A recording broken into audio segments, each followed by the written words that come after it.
was so delighted to make that World Cup squad, and the fact he had this niggling injury and he was unable in the end to play any minutes for England. Was he frustrated at that he didn't get any chance? And were you frustrated as his manager? No, listen, of course you would like to see your players get the opportunity, but I had a long debrief with James afterwards when he came back in, and he was very grateful for the opportunity to be there. He knows that if needed, he was able to impact it, but no, he's come away from that with great experience and even greater motivation to establish himself within the squad. So he done a brilliant job leading into the finals to get himself into the squad, and hopefully now going forward he can use that experience of being there with the camp and look to be in a few more competitions. He had been in such incredible form before the break. Are you confident that, given this niggle that he's got, that he can get back to that form as quickly as possible? Yeah, but he's been consistent really for about 18 months now, so hopefully, like I say, with availability and get no doubt in his talent and get him fit, and yeah, I'm pretty sure we'll see that same level. We're approaching January. How are your plans shaping up? Do you expect to be busier during this transfer window than you were in the last? Yeah, but we have a couple of areas that we would like to improve, so we hope to be able to do that. So yeah, it's been a lot of work going on behind the scenes, and like you say, hopefully in January we can improve the depth of the squad. What are the key areas that you might be looking at? Obviously, you've got some injuries to contend with. Do they shape your thinking? Yeah, most definitely. I think it's clear we've obviously lost a number of our fullbacks, so we'll look at the left back position as an area to improve, and also for an out and out winger on the right hand side is one that we would definitely look at. How are you finding the market? Do you sort of expect there to be much movement over the next few weeks? I think there probably will be, yeah. I think that if there's the availability of player, and it's a difficult market, but there's always good players that you can sign in January as well. So, but it's just not about signing players, it's about signing the right one. And if the right ones are available, then of course we would like to be able to do that. But there's certainly more leeway for you as sort of more funds been freed up now. Yeah, no, most definitely. I think that challenging summer for us, of course, but yeah, come January, we've looked at that and looked at obviously what we do have available, and we hope to be able to spend that wisely. What sort of conversations have you had with Youri Tielemans? Because obviously he'll be free to speak to foreign clubs in January, given the 6 months left on his contract. Have you spoken to him any further, and what's his state of mind about that?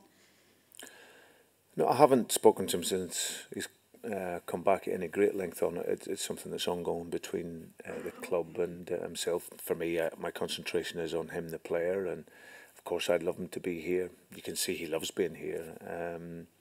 But like I said, it's a big contract for him, so he'll be taking his time to decide what it is he's going to do. But in the meantime, he's top professional, working very hard, and yeah, he's a joy to work with.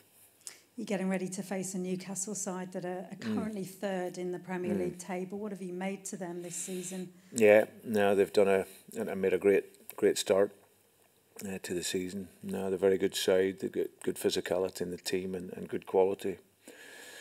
I think Eddie's done a fantastic job since he's gone in there. So if you look on the field, Newcastle, they've signed players that have really improved the squad and the dynamic of the team. They've had talented players in there, but the players they brought into the back line in particular and goalkeeper really gives them, that real dominance in the back line, and that gives the base for the rest of the team to work. So Eddie's done a fantastic job there and with those players. And I think, I look at Newcastle and I think off the field as well. You bring in Dan Ashworth, who's a top operator in the game as a sporting director. Darren Eales was another guy that has come into the background into an executive role, and he's outstanding at his work. And of course, you then have the supporters of Newcastle, which give a great intensity to the game. So I think overall they're trying to build something there, do it the right way, implement a style of football that's exciting, aggressive, and like I say, on and off the field, I think they're only going to improve and get better. So yeah, it's a really good game for us. Do you expect to still see them there in the shake-up for the title race come the end of the season?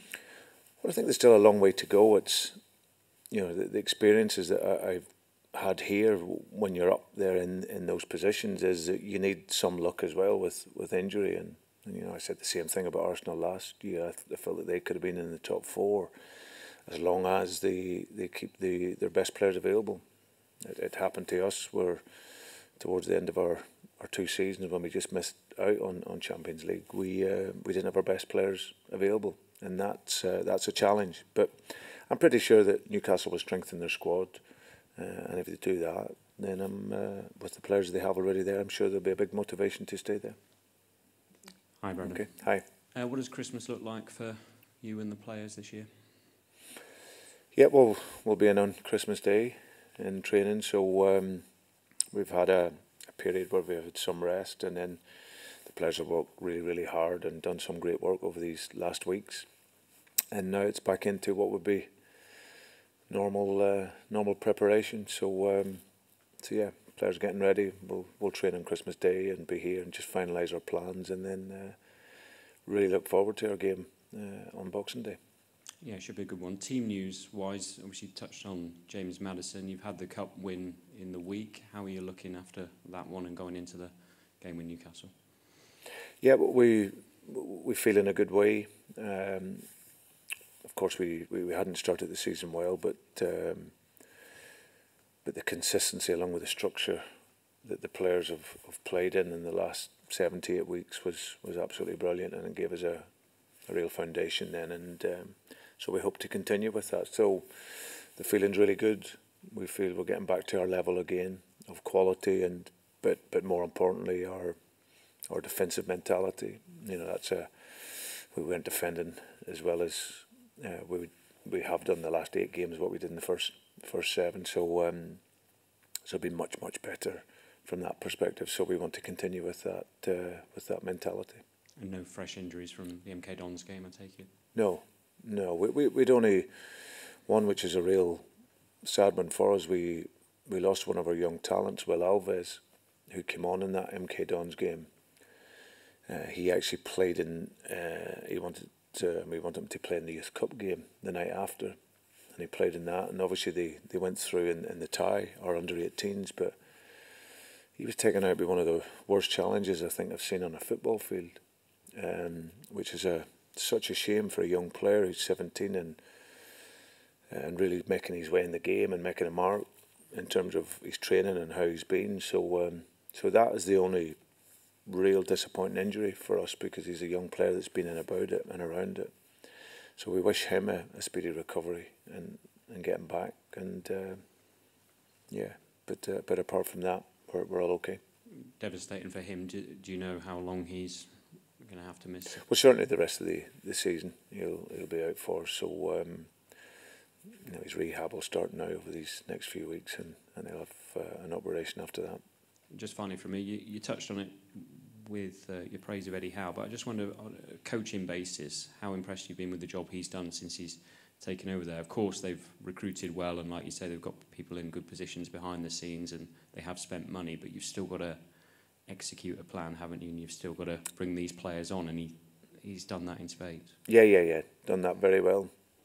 Like I say, going into there and picking up the team, and they were suffering a bit, and was able to go in and galvanise them, and like you say, put in place give the team an identity as such, and a philosophy of how he wants to work, and the players, because that's the biggest thing you go into any club, is to convince the players to play how you want them to play, and he's clearly done that, and they look hungry, and they have talent. So like I say, he's done a really, really good job in the time he's been in there, and he'll look to continue that, I'm sure.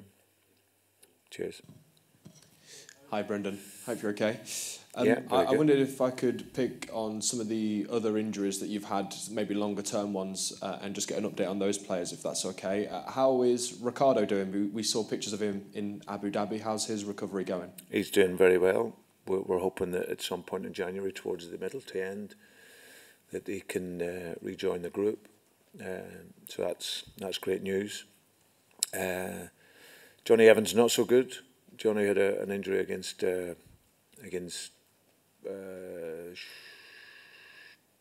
I think it was, with Troy, with a couple of games. I was just thinking back on that game. He had an issue with his calf, so unfortunately he'll be out for a period of time. Apart from that, have you got anyone else you want? Kieran Dewsbury Hall. Kieran's fine. He just felt his calf a little bit in the Sheffield United game that we played behind closed doors, and but he's recovered. He's trained yesterday and today, so he's fine. And just two final quick ones: Ryan Bertrand and James Justin. Both of those had longer term injuries. How's their recovery going as well? Yeah, Ryan's out on the field now, and still obviously not near to playing yet, but he's progressed from inside to outside now, and that's always a good sign. And JJ's just working behind the scenes, doing his strength work, but he's a little bit behind those two. You mentioned when you were talking about the January transfer window that maybe a left back, because of all those injuries, may be the place to be strengthening. Would that be a loan, or would that be a purchase to buy, do you think, in the January transfer window? I just think because of the squad size that you had pre this season, I'm trying to avoid that problem again. Yeah, I think for us there's going to be a continuation of looking to sign players and players to move on for their careers to play elsewhere. But it's all on availability. We'll see what there is available. As I mentioned earlier, it's about getting the right players in, not just any player. What were the key points that you wanted to address, or the key milestones you wanted to achieve during the break, whether that was in Abu Dhabi or in the kind of friendlies that you had before the start of the competitive season again? I think it was just consolidating and reintroducing also the football ideas that has given us that mentality over the last 7-8 weeks, because it can quickly disappear when players are away in World Cups and a little bit of time off. So it was really about firstly introducing that defensive mentality in terms of organisation, just consolidating that, our aggression. We've been on a really good run of clean sheets, and that's the responsibility from the very top of the pitch to the guys on the side. So it was really consolidating why that's important for us and giving clarity around all those roles. And then our offensive structure, just our movement, our spaces, the speed of the ball. We want to attack the games, we want to create opportunities. But also that balance of whenever you're not dominating the game, how you deal with that and that pressure, and that's something that the players have done really, really well in these last couple of months where they were playing. On a personal level, Brendan, how excited are you? How much are you looking forward to being back out on the touchline for a Premier League game? Yeah, very much so. I was excited the other night for a cup game against MK Dons. Just felt great again, getting my bag ready to travel and get the game in. And likewise now to be, we had 6,500, I think it was, the other night at MK Dons, and so the support was great. And now Boxing Day tradition in this country should be a great game, great atmosphere, and we want to really go and attack. Brendan, thank you very much. Merry Christmas. Best of luck on Boxing Day. You too. Thank you.